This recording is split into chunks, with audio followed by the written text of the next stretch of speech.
تو طاقت تو پھر میسولینی کے پاس بھی تھی. اگر جبر یا فسطائیت کو ہم طاقت کامیابی کہیں تو جبر تو پھر رضا شاہ پہلوی کے پاس بھی تھا. اگر ظلم اور فسطائیت کو ہم کامیابی کہیں گے تو یہ تو دنیا کے ہر ڈریکونین ڈکٹیٹر کے پاس رہی ہے. کامیابی وہ ہے کہ اگر اس طاقت کو لوگ تسلیم نہ کریں, لوگ اس کے سامنے سر بسجود ہونے کو تیار نہ ہو, لوگ اس کا انکار کر دیں اس طاقت کا. یہ ہے کامیابی, اور وہ قوم کر رہی ہے. اب یہ جو ہم اکویٹ کرتے ہیں نا کہ اگر لوگ باہر نہیں نکلے تو اس کا مطلب ہے کہ کامیابی نہیں ہے, یہ تو ایک پیرامیٹر ہم خود سے بنا رہے ہیں نا بھائی. 3 سال سے یہ سلسلہ چل رہا ہے. 3 سال میں جو پہلا سال تھا درانی صاحب, اپریل 2022 سے لے کے اپریل 2023 تک عمران خان نے 55 جلسے کیے ہیں درانی صاحب, 55 جلسے. پاکستان کی 78 سالہ تاریخ میں کوئی ایسی سیاسی جماعت نہیں ہے جس نے 1 سال میں جلسے کیوں. جب الیکشن موڈ میں سیاسی جماعتیں جانتی ہیں نا, جب جلسے ہوتے ہیں اس وقت بھی پاکستان کوئی مائی کا لال 55 جلسے نہیں کر سکا. اور ہر جلسے سے پہلے میڈیا پر دباؤ ہوتا تھا کہ عمران خان کی تقریر نہیں دکھانی, جلسہ نہیں دکھانا. ایئر وائی اور بول جیسے چینلز کو اس وقت بند کر دیا جاتا تھا, ان آفیشلی چینلز کو بالکل بلیک آؤٹ کر دیا جاتا تھا. کیوں ریاست خوفزدہ وہ ناکام ہے تو. اچھا آپ یہ بھی سن لیں, ایک لمحے کے لیے 8 فروری کا سن لیں. 8 فروری سے پہلے تمام ٹی وی چینلز کو ایک فرمان جاری ہو جاتا ہے. اس فرمان میں کہا جاتا ہے کہ کوئی خبردار اگر کسی نے کہیں سے کوئی ریلی دکھائی, کوئی احتجاج دکھایا, کسی نے کوئی تقریریں دکھائیں, کسی نے یہ مومنٹم بنانے کی کوشش کی, خبردار. اور صرف 2 لوگوں کی تقریریں دکھانے کی اجازت دی گئی تھی ثوابی کے جلسے میں, صرف 2 لوگوں کی, ایک علی امین گڈھا پور اور ایک ان کے جو بیرسٹر گوہر, صرف 2 لوگوں کی. اور ساتھ اس میں بھی شرط رکھی گئی تھی کہ ان دونوں کو ڈیلیئنگ میکانزم کے ساتھ آپ دکھائیں گے. تو کیوں ڈر کس بات کا تھا, خوف کس بات کا تھا؟ اس کے ساتھ تو بندے نہیں ہیں, وہ تو ہارا ہوا لشکر ہے. تو پھر ریاست ڈرتی کیوں ہے؟ نکلنے تو لوگوں کو باہر. دفعہ 144 کو لگا دی تھی پورے پنجاب کے اندر. یہ سب کیا ظاہر کرتا ہے کہ وہ آپ کے قد سے بہت اوپر نکل چکا ہے, اور وہ ایک سوچ, فکر اور نظریہ قائم کر چکا ہے اس ملک کے اندر. اور سوچ, فکر اور نظریے کو کسی بوتل میں بند کر کے اوپر ڈھکر نہیں کسا جا سکتا درانی صاحب. یہ پرانے زمانے کی باتیں نکال دیں ذہن سے. ٹھیک ہے امیر بھائی, جنید اکبر کہہ رہے ہیں کہ اسٹیبلشمنٹ کے ساتھ ابھی بھی بیک دا ڈور بات چل رہی ہے. ٹھیک ہے, تو اس میں اسٹیبلشمنٹ انہوں نے یہ بتایا کہ جو جس چیز پہ پھنسی ہوئی ہے, جو حکومت اور اسٹیبلشمنٹ چاہتے ہیں کہ 2 سال چلنے دیا جائے اس حکومت کو اور پھر الیکشن کرائے جائیں, جبکہ عمران خان فوری الیکشن مانگ رہے ہیں. تو سوال یہ ہے کہ آپ لوگ اسٹیبلشمنٹ سے ہی کیوں مانگ رہے ہیں؟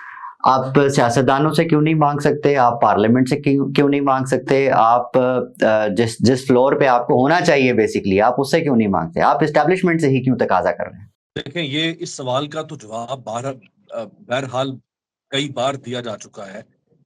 پہلی بات تو یہ کہ انہوں نے سیاستدانوں سے بات کی, تقریباً 1.5 مہینے تک حکومت کے ساتھ مذاکراتی پروسیس چلتا رہا. سیاسی جماعتوں کی, جو پارلیمانی سیاسی جماعتیں ہیں حکومتی اتحاد میں, ایک طرف وہ تھی, دوسری طرف عمران خان اور ان کی اتحادی جماعتیں تھیں. مذاکرات ہوتے رہے. عمران خان نے ایک شرط رکھی کہ اگر آپ کمیشن بنانے کا اعلان کر دیتے ہیں تو پھر ہم مذاکرات کو آپ کے ساتھ طول دینے کو تیار ہیں, پھر ہمیں لگے گا کہ آپ سنجیدہ ہیں. لیکن اگر آپ کمیشن کا اعلان نہیں کرتے تو پھر تو ہماری اور آپ کی بات آگے جا ہی نہیں سکتی. ہمارا تو نقطہ آغاز ہی یہ ہے کہ آپ کمیشن کا اعلان کر دیں, جو باقی معاملات ہیں ہمارے اور آپ کے, ان کے اوپر ہمیں 2, 4, 6 مہینے جتنا بھی وقت لگے گا مذاکرات میں ہم کرتے رہیں گے. آپ کی سنجیدگی یہاں سے پتہ چلے گی کہ آپ کمیشن بنا دیں. انہوں نے کمیشن نہیں بنایا. جب کمیشن نہیں بنایا تو انہوں نے, عمران خان نے پھر اپنی طرف یک طرفہ طور پہ مذاکرات ختم کر دیے. تو ایسا نہیں ہے کہ انہوں نے ان سے بات نہیں کی. اب رہی بات اسٹیبلشمنٹ کی, یار کیا ہم نہیں جانتے کہ اسٹیبلشمنٹ اس پورے نظام کے اندر, اس پوری ریاست میں ایک فریق ہے؟ کیا ہم نہیں جانتے کہ عمران خان بامقابلہ اسٹیبلشمنٹ ہے؟ کیا ہم نہیں جانتے کہ اسٹیبلشمنٹ کو عمران خان سے شکوے ہیں؟ کیا وہ بات ہی نہیں کرنا چاہتے. دوسرا خط لکھ دیا گیا. آپ کو نہیں لگتا کہ یہ دوسرا خط جو ہے وہ غیر ضروری تھا امیر بھائی؟ دوسرا خط غیر ضروری تھا, آپ کو یہ نہیں لگتا؟ جب پہلے خط کے جواب میں یہ کہا جائے کہ ہمیں کوئی سروکار نہیں ہے تمہارے خط سے، نہ ہمیں تمہارا خط ملا ہے، نہ ہمیں چاہیے، رکھو اپنا خط اپنے پاس، تو دوسرا خط، اچھا خط کوئی یہ تو نہیں ہے نا کہ اس نے خط کوئی کورئر سروس کے ذریعے سے، ڈاک کے ذریعے سے بھجوایا ہوگا، اوپن لیٹر ہے۔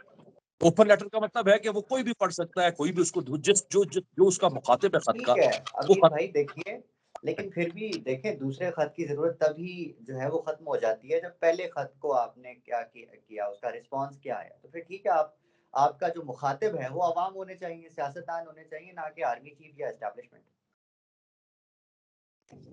نہیں دیکھیں، اب کچھ باتیں آپ کی جگہ پہ اگر میں بیٹھا ہوں تو یہ سوال میں بھی بہت آسانی سے کر سکتا ہوں کہ آپ کا مخاطب تو اسٹیبلشمنٹ نہیں ہونی چاہیے، آپ کا مخاطب جو ہے وہ سیاستدان ہونا چاہیے۔ لیکن جب اسٹیبلشمنٹ فریق ہے بھائی، اس جھگڑے کے اندر 3 فریق ہیں، ایک حکومت ہے، حکمران جماعتیں ہیں، ایک عمران خان ہے، اور ایک اسٹیبلشمنٹ ہے۔ اور جو حکومت فریق ہے وہ تو اصل میں فریق ہے نہیں، اس کی تو کوئی اوقات ہی نہیں ہے، اس کی تو کوئی حیثیت ہی نہیں ہے، اصل فریق تو اسٹیبلشمنٹ ہے۔ عمران خان کے خط میں جو الزامات لگائے گئے ہیں، جو شکوہ کیا گیا ہے، وہ اسٹیبلشمنٹ سے کیا گیا۔ وہ سمجھتے ہیں کہ میرے ساتھ جو کچھ ہو رہا ہے اور جو کچھ ہوا ہے وہ اسٹیبلشمنٹ نے کیا۔ وہ کہتے ہیں مجھ سے الیکشن اسٹیبلشمنٹ نے چوری کیا۔ وہ کہتے ہیں میرے لوگوں کو گرفتار اسٹیبلشمنٹ نے کیا۔ تو پھر آپ کہیں کہ وہ اسٹیبلشمنٹ سے بات نہ کریں، وہ بھائی شہباز شریف تو کر ہی نہیں سکتا نا کچھ، شہباز شریف کے بس میں نہیں ہے اتنا کچھ کرنا، اور نہ ہی وہ کرتا۔ شہباز شریف جتنا بھی برا ہو جاتا، وہ کبھی بھی اپنے مخالف سیاستدان کے ساتھ کے خلاف خود حد تک نہ جاتا جہاں اس کی مائیں، بہنیں، بیٹیاں، عصمتیں، عزتیں، گھر کی چادر، چار دیواری، سب کچھ پامال کیا گیا۔ عمران خان سمجھتا ہے کہ میرے ساتھ جو کچھ ہو رہا ہے وہ یہ حکومت نہیں کر رہی ہے۔ تو ہم کہتے ہیں بھائی اس سے کیوں بات کر رہا ہے، اس سے کیوں؟ بھائی وہ اس کا جب شکوہ ہی اس سے، یار میرا جھگڑا آپ سے ہو، میں آپ کے پڑوسی کے جا کے دروازہ کھٹکھٹانا شروع کر دوں، مجھے عقل مند کہے گا میرا جھگڑا دورانی سے ہے، میں جا کے دورانی کے آس پاس کے جو 10 گھر ہیں ان کے گھروں پہ جا کے پتھر مار رہا ہوں اور ان کو جا کے گریبان سے پکڑ رہا ہوں کہ بھائی تم باہر نکلو، میرا مسئلہ حل کرو۔ تو لوگ نہیں کہیں گے کہ بھائی جس سے تیرا جھگڑا ہے، سلمان دورانی نام کا آدمی، وہ تو اس گھر میں رہتا ہے، اس گھر میں جا بھائی۔ یہ کیوں ایک قیاس کیوں پیدا کرتے ہیں ہم، پروپیگنڈا کیوں کیا جاتا ہے؟ یہ صرف اور صرف یہ دکھانے کے لیے، ظاہر کرنے کے لیے کہ جناب عمران خان جو ہے وہ تو اسٹیبلشمنٹ، وہ پرو ڈیموکریسی نہیں ہے، وہ تو اسٹیبلشمنٹ کے سامنے لیٹا ہوا ہے۔ اگر وہ اسٹیبلشمنٹ کے سامنے لیٹنا ہوتا، اگر اس نے اسٹیبلشمنٹ سے ڈیل کرنی ہوتی، تو یہ 20 مہینے کی قید اس کو کاٹنے کی کیا ضرورت تھی سلمان؟ وہ جاتا بند کمرے میں، وہ کہا جاتا ہے کہ اگر آپ بند کمرے میں کسی کے پیر پکڑ کر باہر آئیں اور آپ کے سر پر تاج رکھا جائے تو اس ڈیل میں کوئی گھاٹا نہیں ہوتا۔ دنیا کو کیا پتا، باہر کھڑے والے کو کیا پتا کہ آپ جو تاج سر پر رکھ کر آئے ہیں وہ اندر پیر پکڑ کے آپ نے رکھا تھا؟ باہر والوں نے تو آپ کے سر پہ تاج دیکھنا ہے۔ آج عمران خان اگر پیر پکڑ لے، آج وہ ناک سے لکیریں کھینچ دے، تو یہ تاج اس کے سر پر رکھا جائے گا، آج اس کے نام کے ساتھ لکھا جائے گا ذل سبحانی، ذل الہی، عمران خان نیازی، فلانا ڈمکانا۔ آج امیر اس بھائی کو فطرت ایک اعتراض یہ بھی اٹھ رہا ہے، سوری معذرت آپ کو انٹرپٹ کیا میں نے، ایک اعتراض یہ بھی اٹھ رہا ہے کہ یہ جو سہولیات کا مطالبہ کیا ہے عمران خان نے آرمی چیف صاحب سے کہ جی اخبار نہیں آتی تھی، بند کر دی تھی، کتابیں بھی جو ہے وہ بند کر دی گئی، ٹی وی بند کر دیا گیا، ایکسرسائز نہیں کی جو ہے وہ کرنے دے رہے تھے، موت کی چکی میں رکھا، فلاں فلاں، تو یہ آرمی چیف سہولیات کیسے دے سکتے ہیں عمران خان کو؟ بالکل ٹھیک ہے، بالکل ٹھیک سوال کیا۔ اس سوال کا جواب عمران خان نے اپنے خط میں دیا ہے۔ انہوں نے خط میں لکھا ہے کہ میری جیل کو مکمل طور پر ایک کرنل کنٹرول کر رہا ہے، ایک فوجی افسر کنٹرول کر رہا ہے۔ میرے حوالے سے جو کچھ بھی اس جیل میں ہوتا ہے، اچھا ہے یا برا ہے، وہ ایک کرنل کنٹرول کر رہا ہے۔ جیل کی ساری انتظامیہ، سارا عملہ ایک فوجی افسر کے ماتحت کام کر رہا ہے، اس کے سب آرڈینیٹ کے طور پہ کام کر رہا ہے۔ تو جس کا تو وہ جو اگر کوئی کرنل، اگر عمران خان کی بات ٹھیک ہے، ہمیں تو نہیں پتا کہ وہ کس حد تک ٹھیک ہے، ان کو معلوم ہوگا، وہ 20 ماہ سے اندر پڑے میں، ان کے پاس خبر ہوگی ان کے ساتھ کیا کر رہا ہے، کون کر رہا ہے۔ اگر یہ بات ٹھیک ہے تو اس کرنل کے بارے میں وہ شکایت کس کو کریں گے؟ آپ کو لکھیں گے، مجھے لکھیں گے، شہباز شریف کو لکھے گا؟ وہ اس کرنل کے باس کو، جو سب سے اوپر سمٹ آف پاور پہ آرمی چیف، اسی کو لکھے گا نا بھائی کہ آپ کے نیچے والا عملہ میرے ساتھ یہ کر رہا ہے۔ تو اس میں کیا مذائقہ ہے؟ نواز شریف صاحب جب جیل میں تھے تو کون کنٹرول کر رہا تھا اڈیالہ؟ جب نواز شریف تھے اس وقت بھی اسٹیبلشمنٹ کنٹرول کرتی تھی۔ بلکہ اب سنیں، میں آپ کو ایک واقعہ بتا دوں۔ جس وقت نواز شریف نے لینڈ کیا، جب ان کو سزا ہوئی، وہ لندن میں تھے اور وہ واپس پاکستان آئے، لاہور ایئرپورٹ پہ انہوں نے لینڈ کیا اور ان کو گرفتار کیا جانا تھا چونکہ ان کو سزا ہو چکی تھی۔ تو انہیں گرفتار کرنے کے لیے درانی صاحب اس وقت اے ایس ایف اور رینجرز کی وردیوں میں اس زمانے کی اسٹیبلشمنٹ کے لوگ تھے جو جہاز میں داخل ہوئے، جنہوں نے اے ایس ایف اور اسٹیبلشمنٹ کی وردیاں رینجرز کی وردیاں پہن رکھی تھی. اور اس وقت کی جو پنجاب کی بیوروکریسی اور انتظامیہ تھی، اس زمانے میں جو پنجاب کی بیوروکریسی کے سربراہ تھے، ان کی بڑی تلخ کلامی ہوئی اس وقت کی اسٹیبلشمنٹ کے ساتھ، اور انہوں نے مخالفت کی، اس فیصلے کی کہ اگر آپ نے نواز شریف کو گرفتار کرنا ہے تو آپ سویلین فورسز کے ذریعے سے گرفتار کریں.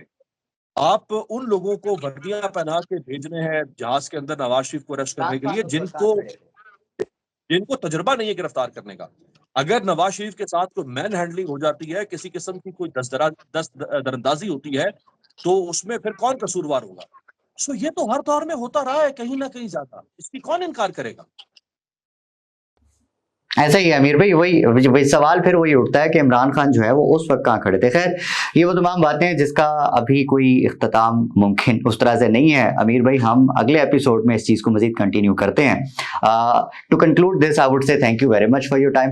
امیر بھائی بہت شکریہ آپ کے وقت کا.